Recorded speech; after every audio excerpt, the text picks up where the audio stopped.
আজকে আলোচনা করব ঝাড়খণ্ড বিধানসভা 2024 সালের নভেম্বর মাসের হওয়ার সম্ভাবনা আছে। এখানে মোট ঝাড়খণ্ডের বিধানসভা 81টার মধ্যে 41টা পাইলেই তারা সরকার গঠন করতে পারবে। এই টার্গেট নিয়ে কিন্তু লড়তে হবে। ঝাড়খণ্ড বিধানসভায় বর্তমান অবস্থা কংগ্রেস 17টি আসনে বিধানসভা এগিয়ে আছে এবং ঝাড়খণ্ড মুক্তি মোর্চা সুরেনের দল আছে 30টি আসনে, আরজেডি একটিতে এবং সিপিএম আছে একটিতে। ইন্ডিয়া জোট মোট 49টি আসন নিয়ে ঝাড়খণ্ডে বর্তমান সরকার গঠন করে বর্তমান আছে ইন্ডিয়া জোট।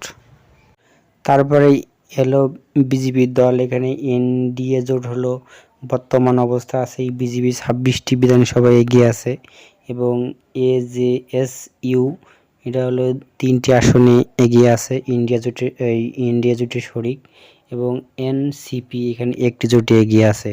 অর্থাৎ ইন্ডিয়া জোট বিজেপির হলো বিরোধী দল হিসাবে 30টি আসনে এগিয়ে আছে এখানে ঝাড়খণ্ড বিধানসভায়।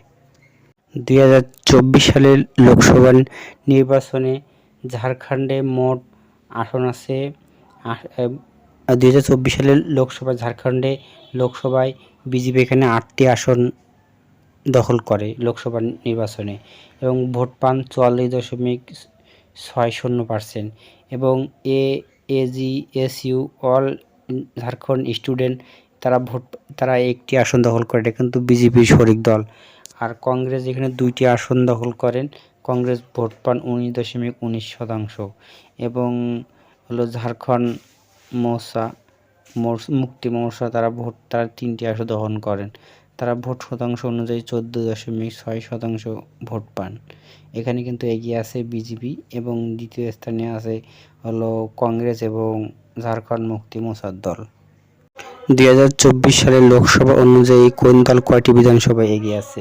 এখানে ঝাড়খণ্ডে 2024 সাল লোকসভা অনুযায়ী 47টি বিধানসভা এগিয়ে আছে, কিন্তু এর আগে কিন্তু তার 30টি আসনে এগিয়ে ছিল, কিন্তু বর্তমান লোকসভা বিধানসভা কিন্তু 47টি বিধানসভায় কিন্তু এগিয়ে আছে বিজেপি। 2024 সাল অনুযায়ী লোকসভা অনুযায়ী এখানে ঝাড়খণ্ড মুক্তি মোর্চা সোরেনের দল তিনি 14টি বিধানসভায় এগিয়ে আছে এবং কংগ্রেস হলো 15টি বিধানসভায় এগিয়ে আছে। মোট 2 দল মিলে টোটাল 29টি বিধানসভা এগিয়ে আছে এবং কংগ্রেস আছে বিজেপি আছে 47টা আসনে। এখন দেখা যাক তারা এই আসনটা ধরে রাখবে এবং 24 সালের শেষের দিকে হয়তো ভোট হতে পারে, দেখা যাক আসনটা দেখে।